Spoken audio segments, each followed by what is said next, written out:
Da, da, da. Episode 132. It's the fourth place winnings video, number 5. This is the... Well, Mateo's not here. As you can see, MC Fox is not in the house. This is MP Fox, and I'm going to show you, finally back around to this now that we're back from the convention and family emergency vacation and all that good stuff. It is another delve into that huge Bluejacket 66 fourth place winnings box. We've already shown some videos about this, but now we're going to start with some vintage. Something that MC does not like, so MC is not here because this is pre-2016. As a matter of fact, we're going all the way back to 1956. There was a whole bunch of cards from 1956. So we're going to start here with this Carl Olsen card. We're going to get focused here. This is with the Washington Senators. Up there it says the Washington Nats. He played 6 years in the majors. He started with Boston, played with Washington, and also Detroit. In those days, it kind of stinks getting drafted by Boston because the outfield of DiMaggio, Williams, and I totally slipped my mind, the third outfielder, but he was not going to break into the lineup. 1956, which was the year of this card, was his best season ever in the majors. He amassed 77 hits. And he was part of a 9-player trade between the Red Sox and the Senators that ended him up in Washington.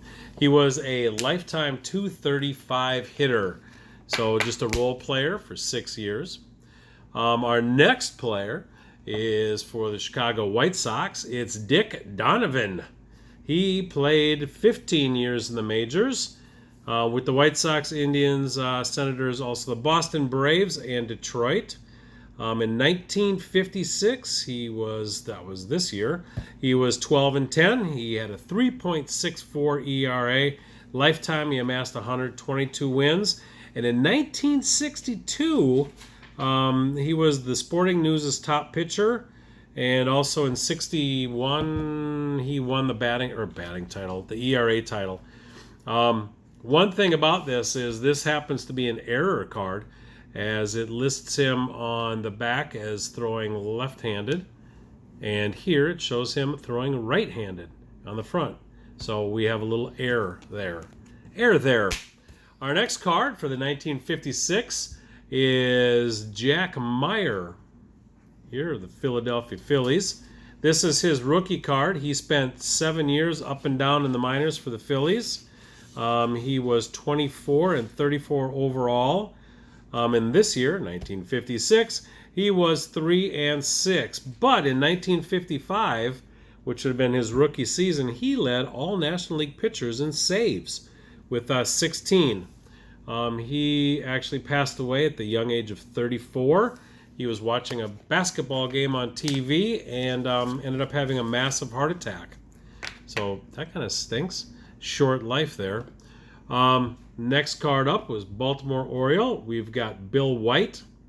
He played 12 years in the majors with the Yankees, White Sox, Red Sox, Tigers, Indians, Orioles, Reds, and Cardinals. His overall record was 77 and 99 for his lifetime. I like that Orioles cap, though. A neat green background on that card.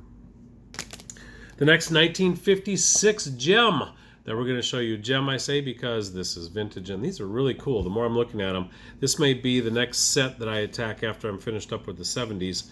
But this is Jim Constanti. He played for the Yankees, the Reds, the Boston Braves, the Phillies, the Yankees, and the Cardinals. In 1950, he was the MVP in the National League. He spent time with the Reds and the, was it the Braves, I think it was?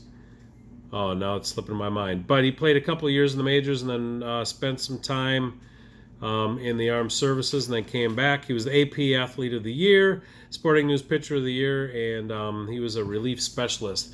And something of note for him, while he was a relief specialist, he did start the Game 1 of the 1950 World Series as a relief pitcher. So that is a neat nugget of information. The next person I'm going to show is Johnny Padres. Here pictured with the Brooklyn Dodgers. We could probably do an entire episode on Johnny Padres. He is well known in baseball, and he spent most of his career with the Dodgers, although I think he ended up with the Padres and Tigers in the end there. He was the most valuable player in the 1955 World Series, and he helped the Dodgers win 4 World Championships in 55, 59, 63, and 65.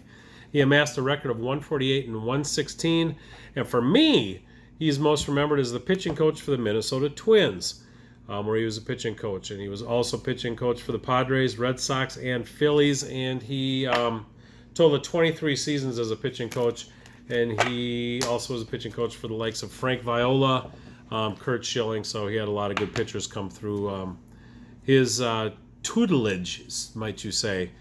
The next 1956 player we're going to show is a gentleman by the name of Andy Kerry. He was a third baseman for the Yankees from 52 to 1960. He was brought up to replace someone that people may have heard of, Phil Rizzuto. Phil Rizzuto actually in 56 was his last season. So eventually Kerry did take over there, but he actually moved to third base. He had an 11-year career. He batted .260, he had 64 home runs, 741 total hits. So it wasn't, much of a hitter, but in 1955, he did lead the American League in triples.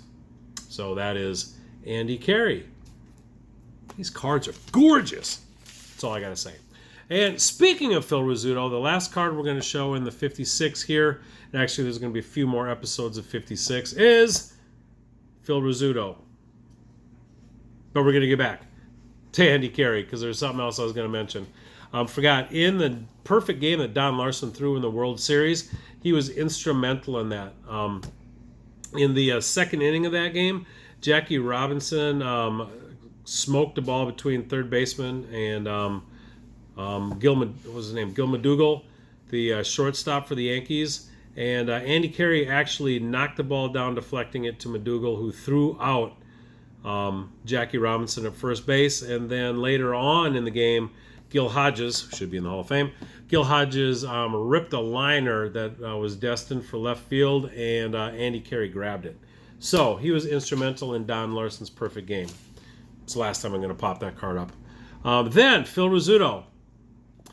He was nicknamed the Scooter. This was his last year playing baseball, 1956. He played for 13 years, all with the Yankees. He was known for his great defense, slick fielding. He was elected into the Hall of Fame in 1994, and he was the AL MVP in 1950. After he was done playing with the Yankees, he had a broadcast career that spanned 20-plus years, and you may have heard his "Holy Cow!"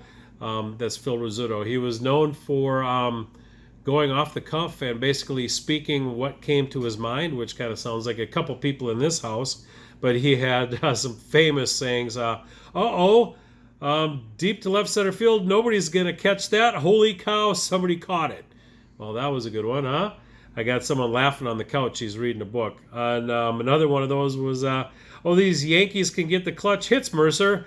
I might have to go home early. I've got a cramp in my leg. So, gotta love some Phil Rizzuto. But this is a sweet card of his last days here with the Yankees.